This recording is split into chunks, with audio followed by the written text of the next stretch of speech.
আসসালামু আলাইকুম। হ্যালো সবাইকে, welcome back to my new video. আজকের ভিডিওতে আমি আপনাদের সঙ্গে শেয়ার করব পাট শাক দিয়ে ডাল রান্না করার খুবই সহজ এবং মজাদার একটি রেসিপি। পাট শাকের মধ্যে অনেক ভিটামিন আছে, বিশেষ করে পাট শাকে ওমেগা 3 এবং ফ্যাটি অ্যাসিড আছে। ওমেগা 3 ফ্যাটি অ্যাসিড আমাদের শরীরের জন্য খুবই উপকারী এবং খুবই দরকারি। আর খুব কম খাবারেই ওমেগা 3 ফ্যাটি অ্যাসিড থাকে, যার কারণে আমাদের সবারই উচিত পাট শাক খাওয়া।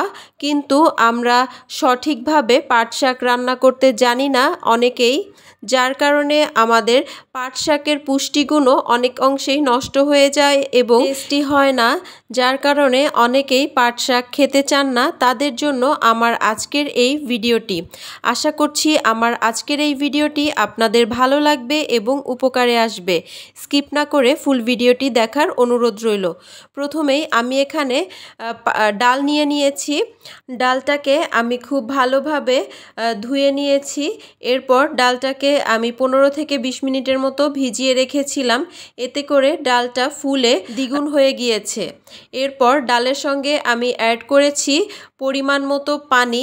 আপনারা নর্মালি মুসুর ডাল রান্না করতে যেই পরিমাণে পানি ব্যবহার করেন, ডাল অনুযায়ী সেই পরিমাণ পানিটুকু দিয়ে নেবেন। এরপর আমি এর মধ্যে অ্যাড করেছি হলুদের গুঁড়া, মরিচের গুঁড়া, ধনিয়ার গুঁড়া, স্বাদমতো লবণ, আর সেই সঙ্গে সামান্য পেঁয়াজ কুচি ও রসুন কুচি। এরপর আমি ঢাকনা দিয়ে ডালটাকে রান্না করে নিব যতক্ষণ না পর্যন্ত ডালটা একেবারে সেদ্ধ হয়ে যায়, ততক্ষণ পর্যন্ত। দেখতেই পাচ্ছেন ডালটা একেবারেই সেদ্ধ হয়ে গিয়েছে। এই পর্যায়ে আমি এর মধ্যে অ্যাড করছি কাঁচামরিচ।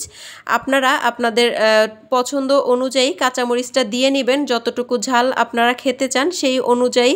এরপর আমি এর মধ্যে অ্যাড করেছি আগে থেকে কেটে ধুয়ে পরিষ্কার করে রাখা পাট শাকগুলো। অনেকেই পাট শাক ডালের সঙ্গে প্রথম অবস্থাতেই দিয়ে ফেলে, এতে করে পাট শাকের কালারটাও নষ্ট হয়ে যায়, সেই সঙ্গে পুষ্টিগুণও নষ্ট হয়ে যায়। আপনারা অবশ্যই এই পর্যায়ে এসে তারপরে পাট শাকটা অ্যাড করবেন, এতে করে পুষ্টিগুণও ঠিক থাকবে, সেই সঙ্গে পাট শাকের ডালের কালারটাও খুব সুন্দর থাকবে। এরপর পাট শাকটাকে খুব ভালোভাবে একটু ছড়িয়ে দিতে হবে খুন্তির সাহায্যে। এরপর ঢাকনা দিয়ে এভাবে রান্না করে নিলে দেখতে পাবেন যে পাট শাকটা একেবারেই সেদ্ধ হয়ে গেছে। শাক সেদ্ধ হতে খুব বেশি সময় লাগে না, আর ডালটা যেহেতু আগে থেকেই সেদ্ধ করা, শাকটা দেওয়ার পরে একটু পর পর ঢাকনাটা তুলে একটু নেড়েচেড়ে দিবেন, তা না হলে তলায় কিন্তু লেগে যাবে। এরপর যখন একেবারেই শাক আর ডালটা প্রপারলি সেদ্ধ হয়ে যাবে আর এরকম ঘনত্ব চলে আসবে ভুনা ডালের মতো কিছুটা, সেই পর্যায়ে এটাকে বাগার দিয়ে নিতে হবে। বাগার দেওয়ার জন্য আমি অন্য একটা কড়াইতে তেল দিয়ে নিলাম।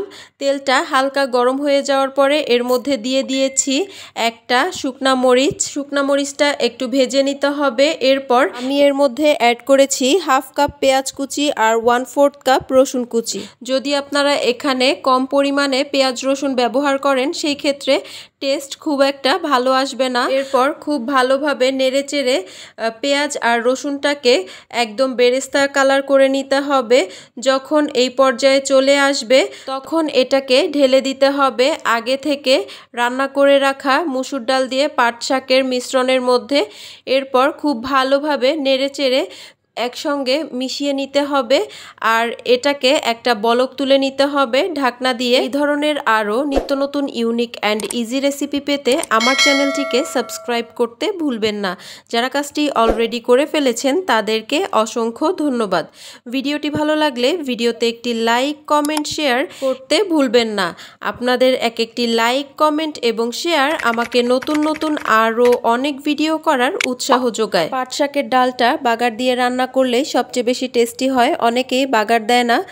অবশ্যই আপনারা একবার হলেও ট্রাই করবেন আর আমাকে কমেন্ট করে জানাতে ভুলবেন না। আল্লাহ হাফেজ। Thanks for watching.